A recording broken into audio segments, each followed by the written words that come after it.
Hello, I'm PJ Bergen. I'm delighted to be here today to tell you about the 3 pieces I made and created through the month of March through May during our pandemic experience here in Salida. Most of the time I was in the studio under the stay-at-home orders given by our governor. And it certainly has been an evolution with me and the artwork, starting with the piece that I titled Topsy-Turvy. When I started the piece, it was just going to be one of my artworks where I'm taking pieces, changing them around, looking at the colors and the combination of shapes. But as I continued with the piece, I realized it became more and more about the separation of the different community members, all of us staying in our homes, and how these relationships of the pieces became all of us being separated with stay at home, and what these connections would happen in the community. And that's why I titled it Topsy-Turvy, because our lives really became upside down. But then as I finished it by the end of March, I realized even though a lot of the information we were given by our government we couldn't trust, a lot of things we couldn't trust, there would be connection and there was a positive energy through it all. And then as I started the second piece, which is titled Quiet City, it wasn't until I finished it and hung it in the small gallery that I have outside my studio in downtown Salida that I realized it really had a whole different personality and look than anything I've ever created in, I think at least the 10 years I've been working with mulberry paper, which is what all these pieces are made of. And there's a very strong feeling of determination I feel in this piece, and a certain amount of, the larger pieces that I've never used before and the way they're put together. And I realize a lot of that just came from the very simple fact that there just wasn't anything going on in this very busy main street below my studio that usually is filled with a lot of activity, cars going up and down the street, people going up and down the street. And every morning I go out and take my walk, and I saw all the stores closed, different signs on the door explaining that they would have to be closed for probably 2 months at a time. A lot of people not working, not because it was their choice, and this anxiety that was going through the town. And so that really took an effect on my work. And then the third piece, which is Quiet City #2, certainly has that same type of feeling, but the atmosphere had changed. There was talk of the city opening up. Visitors were going to start coming, and I wanted to create a piece that had brighter colors and with the feeling of optimism in the air. But when I started it, the pieces became smaller. There was a lot of tightness in the piece, and it was not what I anticipated. I spent about 2.5 days working on it, became more and more frustrated with it, and after a while I could hardly look at it because it made me so unhappy and frustrated. So I pulled the whole thing apart, took a long walk, and began to think about it, and I realized it was a reflection of my feelings that I hadn't even realized, where I was becoming quite anxious of what the future would be with people coming into our town. What would happen? Would it be like 2 months ago when people were fearful of getting sick? And what the future might look like. I got back onto my optimistic side and recreated the piece. But I realized how much my brain was speaking to me and these hidden feelings I had about opening up the town again. And I began to also be thankful of how the artwork is some way of feeling my emotions and having them talk with me, and the interpretations that I can use it for in creating artwork. During this time of so many changes, I hope that other people are able to find ways to express themselves and show others how they feel during this new life that we are living. Thank you so much for enjoying the artwork and hearing my story about creating artwork with mulberry paper.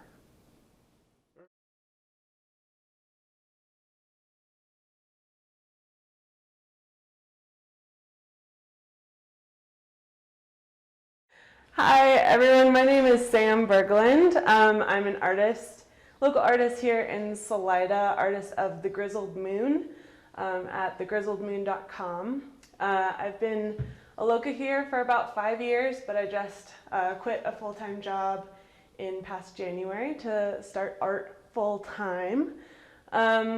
So this piece kind of came out of the idea of COVID being, the longer that I was kind of sheltered from the outside world in a sense of being in my home and kind of getting those distractions kind of away, the more introspective I became, the more my art really started to reflect my emotions and where I was at, and I felt more and more deeply rooted in who I was through it. It's almost like you take all the other things away and then you're left with yourself. And so you're dealing with, you know, the true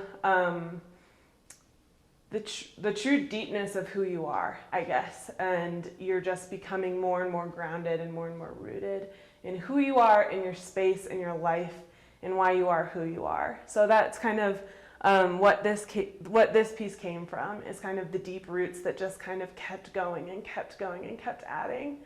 A lot of my art stems from kind of this kind of style. It's a lot of the geometric. I love the perfect symmetry of geometric shapes, but then I also love the natural symmetry of nature and how they kind of break up each other. So a lot of my pieces are like this, have some kind of shape in them and then something growing out of them, or some kind of nature or mountain scene or something that breaks it up in that way.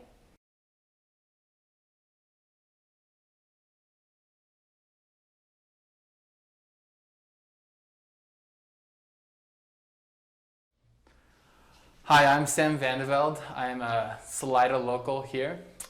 My artwork typically resides in outdoor recreation like biking, skiing, and things of the natural aspects of Arkansas Valley.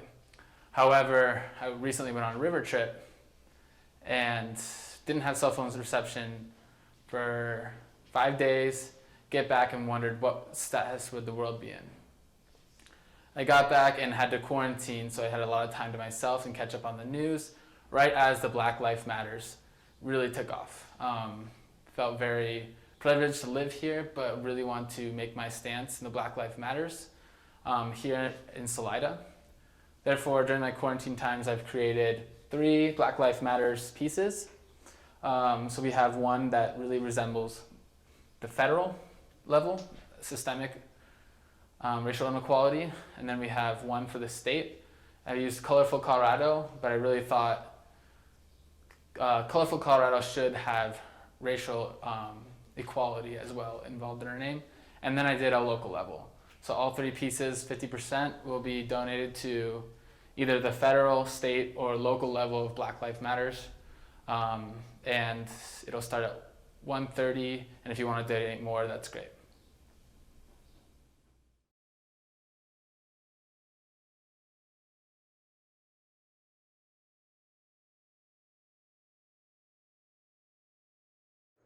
Hi, I'm Sue Ann Hum, and I'm unmasking myself, and emotionally as well. So I'm an artist in Chaffee County, and my work can be seen at sueannhum.com. I'm usually an oil painter, a watercolorist, and when we started quarantining on March 12th, I was going out to the studio, yay, you know, plenty of time to do art. And I was just a wreck, I guess. I just couldn't get into the paintings that I wanted to paint. I was so concerned with not only our personal health, but of course my kids, my family, my friends, you, the world, the finances, everything. And what I did was something that I hadn't done since I was maybe 8. I had I'd seen a woman online that was giving some mixed media lessons. So that's what I did. Let me show you. I'll step out. So it's collage and acrylics and gesso and some medium and pure fun. And it was so different than the oil paintings or portraits that I usually do.